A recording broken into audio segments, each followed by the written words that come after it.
அன்பிற்குரிய சகோதர சகோதரிகளே, ஏறத்தாழ ஒரு 250 ஆண்டுகளுக்கு பிறகு இந்த உலகத்தில் தொழில்நுட்ப புரட்சி உருவானதற்கு பிறகு உலகத்தில் எத்தனையோ அரசுகள் வந்துட்டு போய்கிட்டு கடந்த வரலாறுகள் ஓடிக்கொண்டே இருக்கிறது. அதுக்கு முந்தைய காலம் வேற மாதிரி இருந்துச்சு, அதுக்கு பிந்தைய காலம் வேற மாதிரி இருக்கிறது. 1750களுக்கு பிறகுதான் இந்த தொழில்நுட்பம் என்கிற இன்னைக்கு நாம பார்க்கிற நவீன உலகம் இருக்குல்ல, ஒரு ஏறத்தாழ 250-300 ஆண்டுகளுக்கு இடைப்பட்டது. அதுக்கு முந்தின காலம் வேற காலம், அதுக்கு பிந்தின காலம் வேற காலம். இந்த 250 ஆண்டு கால இடைவெளியில ஒரு முஸ்லிம் அரசு ஒன்று தன்னுடைய அதிநவீன தொழில்நுட்பத்தால் அதிகார வர்க்கத்தை எதிர்த்து நின்று போராடுகிறது என்கிற பெருமையை 250 ஆண்டுகளில் முதன்முறையாக ஈரான் பெற்றிருக்கிறது. எத்தனையோ பேர் போரிட்டு இருக்கிறாங்க, எவ்வளவு சண்டை நடந்திருக்கிறது. ஒரு 50 வருஷத்துல முஸ்லிம் நாடுகள் நடத்திய சண்டைகள் எடுத்த ஒரு பெரிய லிஸ்ட் இருக்கிறது. ஆனால் பெரும் ஏகாதிபத்தியத்தை எதிர்த்து பேர் ஆற்றலோடு பெரும் தொழில்நுட்பத்தோடு அந்த அதிகார வர்க்கத்தை சவால் விடுக்கிற வகையில உன்னோடு சரிக்கு சமமாக நின்று என்னால் போரிட முடியும், உன்னை வீழ்த்துகிற ஆற்றல் எனக்குள்ளே இருக்கிறது. வெறுமனே மொட்டையாக வைக்கிற இறை நம்பிக்கை மட்டுமல்ல, அந்த இறை நம்பிக்கைக்கு எல்லா இடத்துலையும் மதிப்பு கிடையாது. மொட்டையா வைக்கிற இறை நம்பிக்கை இருக்குல்ல, நான் செய்ய வேண்டிய எதை பத்தியுமே கவலைப்படாம எப்படியாவது அல்லாஹ் காப்பாத்திடுவான், இது அல்லாஹ் காப்பாற்றவே மாட்டான். இந்த மாதிரி ஆட்களை லிஸ்ட்லேயே சேர்க்க மாட்டாங்க. எப்படியாவது நீ முதல்ல செஞ்ச நல்லா கேட்பான்.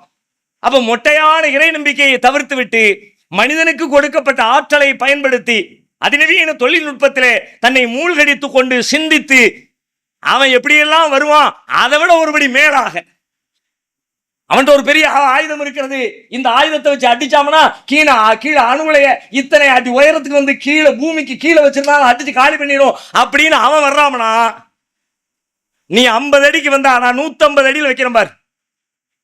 எவ்வளவு பெரிய டெக்னாலஜி, எவ்வளவு பெரிய தொழில்நுட்ப அறிவு அது. அடிக்கிறான், ஓட்ட விழுது பூமியே. அழகா பேசுறார் ஆயத்துல்லா கொமைனி. நீ அடிச்ச ஓட்ட விழுந்துச்சு, அணு உலையில பல பஞ்சாயத்து ஏற்பட்டுச்சு, இந்த கதவு உடஞ்சிச்சு, அந்த கதவு உடஞ்சிச்சு, மௌன சமாதான பேச்சுவார்த்தை வந்துட்டேன்னு சும்மா விட்டுற மாட்டேன், எல்லாத்துக்கும் எனக்கு பரிகாரத்தை செஞ்சா தான் உன்னை விடுவாங்கிறார். யார்? அமெரிக்காவை பார்த்து. வந்த அடிச்ச போட்ட கதவெல்லாம் காலியாச்சு, சரிப்பா நீ நல்லபடியா போயிட்டு வான்னு விட மாட்டேன், எனக்கு பதில் சொல்லு. என் வீட்டுக்குள்ள வந்து குண்டை போட்டு என்னுடைய பொருட்கள் ஆசை சும்மா போய்கிட்டே வேலைக்கு போக நினைக்கிறியா? இதுக்கு ஆன்சர் பண்ணாம ஒண்ணுனா இந்த சமாதானம் அந்த பேச்சுக்கு இடம் கிடையாது என்று சொல்லுகிற தைரியம் 275 ஆண்டுகளில் 250 ஆண்டுகளில் இந்த துணிச்சலோடு கூடிய ஒரு முஸ்லிம் அரசை இந்த உலகம் பார்க்கவே இல்லை. இது சொல்லுகிற செய்தி பல விஷயம் இருந்தால் முக்கியமான ஒரு விஷயம், அல்லாஹ் சொல்வதை போல யார் அறிவு ஞானம் கொடுக்கப்பட்டாரோ அவர் ஏராளமான நன்மைகளை கொடுக்கப்பட்டவரை போலாவார் என்று குர்ஆன் சொல்லுகிறதே. போலாவார் இல்ல, அப்படி குர்ஆன் சொல்லுது. யார் அறிவு நுட்பம் கொடுக்கப்பட்டாரோ அவர் ஏராளமான நன்மைகள் கொடுக்கப்பட்டு விட்டார். கொடுக்கப்பட்டவரை போலாவார் கூட சொல்லல, கொடுக்கப்பட்டு விட்டார். கிட்டத்தட்ட அந்த அறிவு தொழில்நுட்பத்தின் வழியாகத்தான் இன்றைக்கு இப்படிப்பட்ட ஒரு நிலையை, வெற்றி தோல்வி என்று அது வரலாற்றில் நிகழும், அது குறித்த விஷயம் இல்லை. ஆனாலும் களத்தில் நிற்கிற ஆற்றலும் தெளிவும் துணிவும் தைரியமும் எது கொடுத்தது? இந்த தொழில்நுட்ப அறிவு தானே கொடுத்தது. அறிவின் வழியாகத்தான் ஒரு சமூக எழுச்சி, அதுதான் இறைவன் விதித்திருக்கிற சில நீதிகளில் ஒன்று. அறிவு என்பது சமூக முன்னேற்றத்திற்கான அடித்தளம். அல்லாஹ்வுடைய பயத்தோடு கூடிய அறிவு, இறைவனை பற்றிய அச்சத்தோடு கூடிய அறிவு, அந்த அறிவு உலகத்தில் வெற்றியை தரும். அதிலே சறுக்கல் ஏற்படுகிற பொழுது, அறிவிலே நீங்கள் பின்தங்குகிற பொழுது நீங்கள் ஆற்றலிலும் குறைந்து போவீர்கள். அவன் நம்ம சமூகத்தை கட்டி எழுப்ப நினைக்கிறவர்கள் கவனம் செலுத்த வேண்டிய மிக முக்கியமான ஒரு செய்தி அறிவு, சிந்தனை, கல்வி. பலரும் நம்முடைய சமூகத்தில், தமிழ் சமூகத்தில் நிறைய பேர் உழைக்கிறாங்க. இன்றைக்கு தமிழ் சமூகத்தினுடைய குறிப்பாக தமிழ் முஸ்லிம்களுடைய அறிவு முன்னேற்றத்திற்காக வேண்டி பலரும் பல்வேறு இயக்கங்களை கட்டி எழுப்பி அதற்காகவே பாடுபட்டு கொண்டிருக்கிறார்கள்.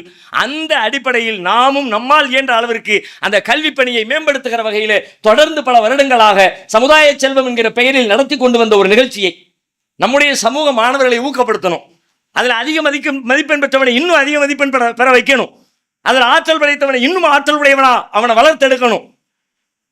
அந்த ஒருத்தன் வளர்ந்து வந்துட்டான், 1,00,000 பேருக்கு அவன் பாதுகாப்பு தருவான், 1,00,000 பேரை அவன் முன்னேற்றுவான், 1,00,000 பேருடைய விடுதலைக்கு அவன் காரணமா இருப்பான். அப்படிப்பட்ட ஒரு அறிவாளியை உருவாக்கணுங்கிற நோக்கத்தோட தொடர்ந்து நாம் செய்து கொண்டிருக்கிற ஒரு நிகழ்ச்சியை இந்த ஆண்டு இறைவனின் கிருபையினால் கல்வி எழுச்சி மாநாடு என்கிற பெயரால் கல்விக்கான பல்வேறு தகவல்களை, தேவைப்படுகிற வழிகாட்டுதல்களை, முன்னேற்றங்களை, அறிவுரைகளை, என்னென்ன மாதிரியான விஷயங்களை கவனத்திலே கொண்டால் நம்முடைய சமூகம் எழுச்சி பெறும் என்கிற விஷயங்களை எல்லாம் கவனத்தில் கொண்டு அதற்கு தேவைப்படுகிற துறை சார்ந்த வல்லுநர்களை எல்லாம் அழைத்து ஒரு நாள் முழுக்க காலை முதல் மாலை வரை ஒரு நாள் முழுக்க நிகழ்ச்சி நடத்துகிற ஒரு ஏற்பாட்டோடு கல்வி எழுச்சி மாநாடு என்கிற பெயரால் வரக்கூடிய ஞாயிற்றுக்கிழமை இன்ஷா அல்லாஹ் நாளை மறுநாள் நம்ம டிவிஎஸ் டோல்கேட் SS மஹாலில் வைத்து ஒரு நிகழ்ச்சி ஏற்பாடு செய்யப்பட்டிருக்கிறது.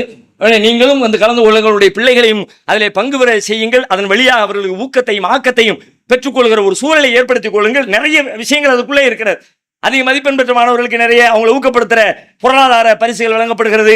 நம்முடைய சமூகத்தில் சிறு வயதிலேயே ஆய்வு கண்ணோட்டத்தோடு வளரக்கூடிய விஞ்ஞானிகளை கண்டறிந்து அவர்களை சமூகத்துக்கு அறிமுகப்படுத்தி இந்த மாதிரி நிறைய பேர் ஆராய்ச்சி பண்ணி கண்டுபிடிப்புகளை உண்டாக்கு என்று சொல்லுகிற அந்த நிகழ்ச்சிகள் அங்கே இடம்பெற இருக்கிறது.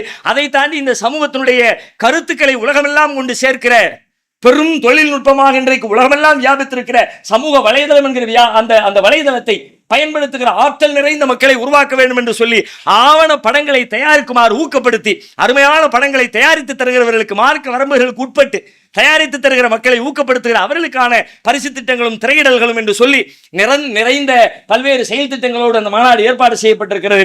நல்ல முறையிலே நடந்து சமூகத்திற்கு அது பயன் தரக்கூடியதாக மாறுவதற்கு அல்லாஹ்விடத்திலே பிரார்த்தித்து நீங்களும் ஒத்துழைக்குமாறு கேட்டுக்கொள்கிறோம்.